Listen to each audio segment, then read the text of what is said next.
알려줄 때 통증이 완화되는 원리 자세하게 이 얘기 좀 해보도록 하겠습니다. 왜 그럴까요? 통증이 완화되는 원리는 주로 미세전류가 신경계와 세포에 미치는 영향에서 비롯됩니다. 미세전류는 통증 신호를 전달하는 신경 경로를 억제하고 통증 유발 물질의 분비를 줄여주는 역할을 합니다. 또한 미세전류는 세포 내 ATP 생산을 증가시켜 세포 에너지를 높이고 염증 반응을 감소시킴으로써 통증의 근본 원인을 완화합니다. 이렇게 신경과 세포 수준에서 동시에 작용하기 때문에 통증이 줄어들고 근육의 이완과 회복이 더 빠르게 이루어질 수 있는 거죠. 결국 이런 복합적인 작용이 통증을 완화하고 몸의 자연 치유 능력을 높여주는 것입니다. 자, 그렇다면 곽 사장님, 이 미세전류 파동기를 사용을 하면 통증이 확실히 줄어듭니까? 어떻습니까? 네, 뭐 확실한 효과가 있죠. 네. 그 뭐 보통 그런 미세전류 관련된 의료기들도 많잖아요. 예. 뭐 비싼 것부터 저렴한 것까지 있는데 네. 보통 그런 것들이 허가가 날 때 통증 줄여주는 기구로 이렇게 허가가 많이 나기도 하고 의료기로 나오는 경우에는요. 예.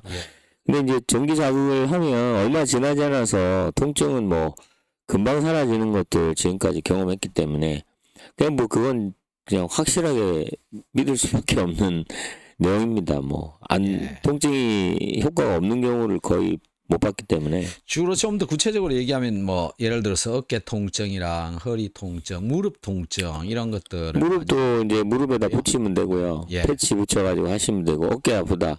그럼 어깨 부위를 이제 부위마다 뭐 이런데 뒤쪽에 급소 같은데 근육 부위를 붙이면은 통증이 빨리 사라져요. 이게 하시다가 예.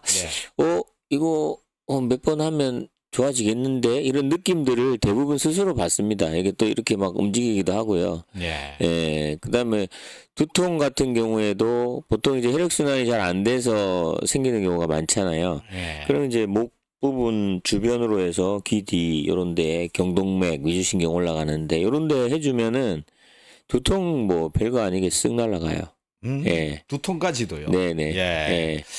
정말 그 기간은 어느 정도 필요할까요? 아유 뭐 몇 분에서 뭐 10분, 20분이면은 예. 그냥 해결된다 이렇게 보시면 될 것 같습니다. 굉장히 빠르게. 네. 네. 이 전기라는 게 빠르잖아요.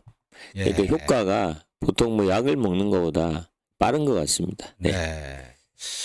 자, 챗GPT 만성 통증의 경우에 그 메커니즘이 미세전류가 통증 신호 전달을 차단하는 그런 경우도 있고 염증 부위에서 사이토카인 분비가 감소되어서 일어나기도 하고 다양한 여러 가지 방법들이 있을 텐데 그 메커니즘 통증이 완화되는 메커니즘 자세하게 알려주세요. 물론이죠. 미세전류가 통증을 완화하는 메커니즘은 몇 가지 주요 경로를 통해 이루어집니다. 첫째, 미세전류는 통증 신호의 전달을 억제합니다. 전기 자극이 신경섬유를 통해 통증 신호가 뇌로 전달되는 것을 방해하여 통증을 느끼는 강도를 줄여줍니다. 이 과정에서 뇌로 전달되는 통증 신호가 감소하니 자연스럽게 통증이 덜 느껴집니다. 둘째, 미세전류는 염증 반응을 감소시킵니다. 염증이 있는 조직에서는 사이토카인 등의 염증 매개물질이 분비되는데 미세전류는 이러한 염증 매개물질의 생성을 억제하고 염증 부위를 안정화시켜 통증을 줄여줍니다. 또한 미세전류는 세포 내 ATP 생산을 촉진하여 손상된 조직의 회복을 돕습니다. ATP는 세포의 에너지원으로 세포 대생과 회복을 가속화해 통증의 근본적인 원인을 해결하는 데 도움을 줍니다. 이처럼 미세전류는 신경신호 차단, 염증 감소, 세포 회복 촉진 등 다양한 메커니즘을 통해 통증을 완화하는 효과를 발휘합니다. 자, 그중에 미세전류가 ATP 생산을 촉진을 시키는 이유에 대해서 얘기를 좀 해주세요. 왜 그런 어떤 메커니즘에 의해서 일어납니까? 미세전류가 ATP 생산을 촉진하는 메커니즘은 주로 세포의 미토콘드리아 기능을 활성화하는 데 있습니다.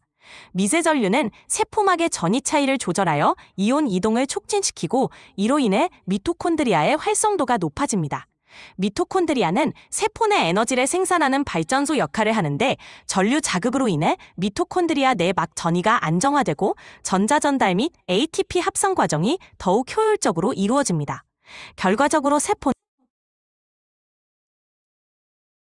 결과적으로 세포는 더 많은 ATP를 생산하게 되어 에너지 공급이 원활해지고 이는 세포의 회복과 재생을 촉진합니다. 또한 ATP 생산 증가는 세포 내 다양한 대사 과정을 지원하여 염증 감소, 손상된 조직의 복구, 그리고 통증 완화에도 기여하게 됩니다. 이러한 이유로 미세전류 치료는 세포 에너지 수준을 높여 신체 전반적인 기능 향상에 도움을 주는 것입니다. 엔돌핀을 분비시키는 것을 촉진시키는 것도 있다라고 하는 건데 어떻게 미세전류가 엔돌핀을 분비를 잘할 수 있도록 할까요? 미세전류가 엔도르핀 분비를 촉진시키는 메커니즘은 주로 신경계를 자극하여 자연 진통작용을 유도하는 데 있습니다. 미세전류가 신경을 자극하면 신경세포들이 엔도르핀과 같은 천연 진통 물질의 분비를 촉진하게 됩니다.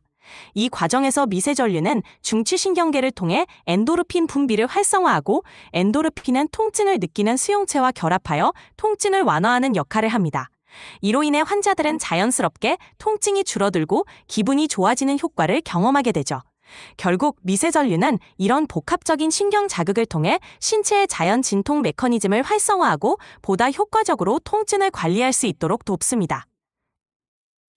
심지어 통증 관련 유전자 발현을 억제하기도 한다라고 하는데 이 유전자 발현을 억제시키는 물질은 또 무엇이고 어떻게 미세전류가 유전자 발현을 억제를 시키는지 설명해 주세요. 미세전류가 통증 관련 유전자 발현을 억제하는 데에는 몇 가지 메커니즘이 작용합니다. 미세전류는 염증 매개체의 생성을 줄이고 염증 반응을 조절하는 사이토카인 등의 발현을 억제하는 데 도움을 줍니다. 이 과정에서 미세전류는 NF-카파비 같은 전사인자의 활성을 억제하여 염증성 유전자의 발현을 감소시키고 그로 인해 통증 유발 물질의 생산이 줄어듭니다. 또한 미세전류는 신경세포와 주변 조직의 전기적 환경을 조절함으로써 염증 및 통증 유전자들의 발현을 억제하는 데 기여합니다.